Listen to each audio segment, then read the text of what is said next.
And then I read Tom's book. And when I got to the end of it, I started openly weeping, which, you know, I'm an easy cry in television and movies, but very rarely when I'm reading something. And I thought what he had written was beautiful and poetic, but I couldn't quite explain why. And I think a big part of it was that he was unapologetic about not resolving the most fundamental mystery of the show's premise. That was an important part. But I also felt like it was describing this amazingly resilient aspect of the human condition, which is, you know, there's a way out of grief. I wanted to write about grief.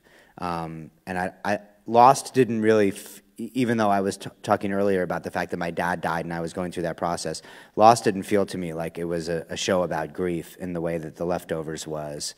But at the end of the day, the very simple answer to your question is, like, I just fell in love, and that's the way that inspiration works. Is if you're doing something just because it's work or just because someone tells you that you should like it, that's fine. But I was waiting to fall in love, and when I read Tom's book, I did, and so I begged HBO to get me a meeting with Tom, and he and I sat down together, and, you know, I tried to explain how moved I was, and he was silly enough to take me on as a partner.